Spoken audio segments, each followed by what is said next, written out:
Good morning guys. എനിക്ക് കണ്ണ് തുറക്കാൻ വയ്യ. രാവിലെ 6 മണി ആയിട്ടുള്ളൂ. കാന്താരി എഴുന്നേറ്റിട്ടില്ല. മുണ്ടുവീക്കായോണ്ട് ഞങ്ങൾ വേറെ റൂമിലാണ് കിടത്തിയത്. പിന്നെ ആദ്യക്ക് ടോയ്സ് ഇല്ലാണ്ട് ഉറക്കം കിട്ടൂല കേട്ടോ. കുറച്ച് ദിവസമായിട്ട് മഴയായിരുന്നു. ഇന്നിപ്പോൾ വെയിൽ കാണുന്നുണ്ട്. മക്കൾ എഴുന്നേൽക്കുന്നതിന് മുന്നേ കാന്താരീൻ്റെ കുറച്ച് ഫാൻസി ഐറ്റംസ് ഒക്കെ അലങ്കോലായിട്ട് കിടക്കുന്നുണ്ടായിരുന്നു. അതൊക്കെ ഒന്ന് സെറ്റാക്കി അടക്കി പറക്കി വെക്കാമെന്ന് വിചാരിച്ചു കേട്ടോ. ഓരോന്നും ഓരോ പാത്രത്തിലാക്കി വേർതിരിച്ച് വെച്ചു. ഞാൻ ആകെ വാങ്ങാറ് ഇതാ ക്ലിപ്സാണ്. ക്ലിപ്സ് വാങ്ങുമ്പോൾ ഞാൻ എല്ലാ കളറും വാങ്ങും. ചിലപ്പോൾ ഇങ്ങനത്തെ ഷീറ്റ് മൊത്തം വാങ്ങും. ഒരു പെൺകുട്ടിയുടെ അമ്മയായതുകൊണ്ടായിരിക്കും എവിടെ വെറൈറ്റി ക്ലിപ്സ് കണ്ടോ ഞാൻ അവിടെ പോയിട്ട് എന്തായാലും അത് വാങ്ങും കേട്ടോ. അങ്ങനെ ഒതുക്കി വെച്ചതിന് ശേഷം ഞാൻ പുറത്ത് വന്നപ്പോൾ ദാ ഒരാൾ നീച്ച് വന്ന് അച്ഛൻ്റെ മടി കയറിയിരിക്കുകയാണ്. രാവിലെ നേരെ വന്ന് അച്ഛൻ്റെ മടി കയറിയിരുന്ന് അച്ഛൻ്റെ കൂടെ കുറച്ച് ന്യൂസ് പേപ്പറൊക്കെ എന്തായാലും അയാൾക്ക് വായിക്കണം കേട്ടോ.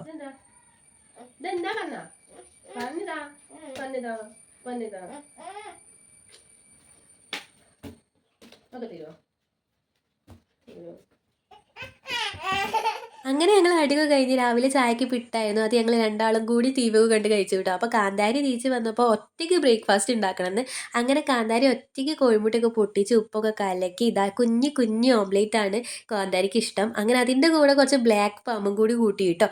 അതാ കാന്താരി ഒറ്റയ്ക്ക് ബ്രേക്ക്ഫാസ്റ്റ് ഉണ്ടാക്കി ആള് ടി വിൻ്റെ മുന്നിൽ ആൾക്കാരുടെ ഒരു കസാല ഉണ്ട് കേട്ടോ. ആ കസാലയിൽ പോയിരുന്നൊക്കെ കഴിച്ചു കേട്ടോ. പിന്നെ അതൊക്കെ കഴിഞ്ഞപ്പോൾ കാന്താരിക്ക് മുണ്ടുവീക്കത്തിൻ്റെ കുറച്ച് മരുന്നൊക്കെ കഴിക്കാനുണ്ടായിരുന്നു. ആൾ ആദ്യം എന്നോട് കള്ളത്തരം പറഞ്ഞു കേട്ടോ ഞാൻ കുടിച്ചെന്ന്. പിന്നെ മുഖത്ത് തേക്കാൻ ഒരു മരുന്നാണുള്ളത്. ആൾ ഇടയ്ക്കൊന്ന് മണത്ത് നോക്കിയിട്ട് അയ്യേ എന്തോ ഒരു ജാതി മണാണെന്നൊക്കെ പറയുന്നുണ്ട് കേട്ടോ.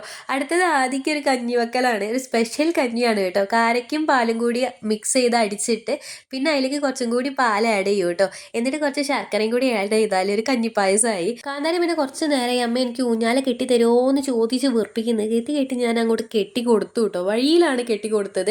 പിന്നെ ആദ്യം തപ്പിപ്പോയപ്പോഴാണ് ആദ്യം അവിടെ വലിയൊരു പണിയിലാണ്. ഞാൻ എടുത്തു വെച്ച ബുക്സൊക്കെ അലങ്കോലാക്കുന്ന തത്രപ്പാടിലായിരുന്നു കേട്ടോ ആള്. കുറച്ച് കഴിഞ്ഞ് ഞാൻ ചെന്നപ്പോൾ അവർ ഭയങ്കര സ്നേഹത്തിൽ അങ്ങനെ ഞാൻ എൻ്റെ പണി നോക്കി പോയിട്ടോ. തിരിച്ച് ബഹളം കേട്ട് വന്നപ്പോൾ പിന്നെ രണ്ടാൾക്കാരും തമ്മിൽ ശത്രുതയാണ്. ആ രണ്ടാളും അടിയും കരച്ചിലും ബഹളും ഘോഷയായിരുന്നു കേട്ടോ. പിന്നെ ആദ്യം ഞാൻ തൂക്കി പിടിച്ച് ഇതാ ഞാൻ ഉണ്ടാക്കിയ സ്പെഷ്യൽ കഞ്ഞി കൊടുത്തു നോക്കി. പക്ഷേ ഞാൻ വിചാരിച്ച പോലെ അല്ലായിരുന്നു. ആള് ആദ്യം തന്നെ അത് അങ്ങോട്ട് തുപ്പിയിട്ടു. എന്നിട്ട് ഓടി കഴിച്ചിലായിട്ടോ ഗായ്സ്.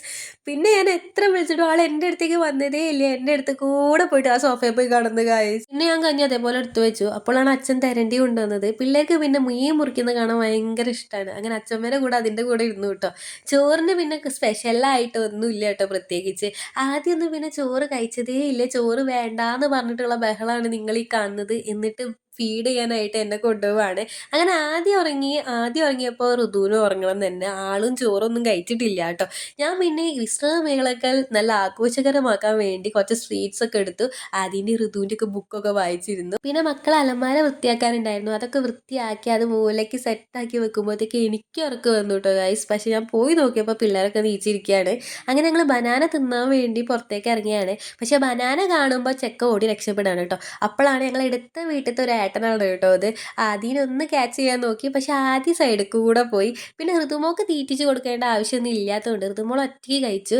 അങ്ങനെ അതൊക്കെ കഴിഞ്ഞ് ഇതാ ഞങ്ങൾക്കൊരു ചോക്ലേറ്റ് അവിടുത്തെ അമ്മച്ചൻ കൊടുത്തിട്ടുണ്ട്. ഋതുമോൾ എപ്പോഴും അവന് കുറച്ചൊന്ന് പറ്റിക്കും കേട്ടോ. എന്നിട്ട് അവൾ കൊടുക്കുന്ന മുട്ടായി ആയിരിക്കില്ല അവന് വേണ്ടി വരിക. പക്ഷെ അത് അവൾക്കും ആവശ്യമുണ്ടാവും. അങ്ങനത്തെ ഒരു പ്രത്യേകതയാണ്. നിഖിലേട്ടൻ വന്നത് ഞാൻ നിഖിലേട്ടൻ്റെ വണ്ടീൻ്റെ പിറകിൽ വലിഞ്ഞു കയറി കേട്ടോ ഗായ്സ്.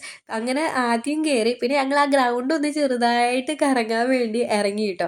അപ്പോഴാണ് ദാ വരുന്നത് നമ്മുടെ പൂത്തറയിടാൻ മണ്ണെടുക്കാൻ പോയ അച്ചമ്മയും മോളും കേട്ടോ. തറ ഉണ്ടാക്കൽ പരിപാടി സ്റ്റാർട്ട് ചെയ്തിട്ടുണ്ട്. കാന്താരിയാണ് കേട്ടോ മെയിൻ ഹെൽപ്പർ. ആദ്യം പിന്നെ അച്ഛൻ്റെ അടുത്ത് എന്തോ കാര്യമായിട്ട് തള്ളുന്നുണ്ട്. അങ്ങനെ അച്ഛമ്മ വന്ന് തറ ഉണ്ടാക്കാൻ തുടങ്ങുമ്പോൾ രണ്ടുപേരും രണ്ട് സൈഡിൽ നിന്ന് അതൊക്കെ വാച്ച് ചെയ്യാണ്. ആദ്യം ഇപ്പോൾ വിചാരിക്കുന്നുണ്ട് എന്തൂത്താ ഈ അച്ഛമ്മ ചെയ്യുന്നതെന്ന്. അങ്ങനെ ഞാൻ സാഹസികമായിട്ട് ആ തറേൻ്റെ മുകളിൽ ഒരു പുഴുക്കര പോലത്തെ സാധനം എഴിഞ്ഞു പോകുന്നുണ്ടായിരുന്നു. അത് കണ്ടെത്തി. ഇപ്പോൾ ഈവനിങ് 7 മണിയായി. ഞങ്ങൾ ഡേ ലൈഫ് കഴിഞ്ഞു. ടാറ്റായി ബൈ ബൈ പറഞ്ഞാൽ മതി.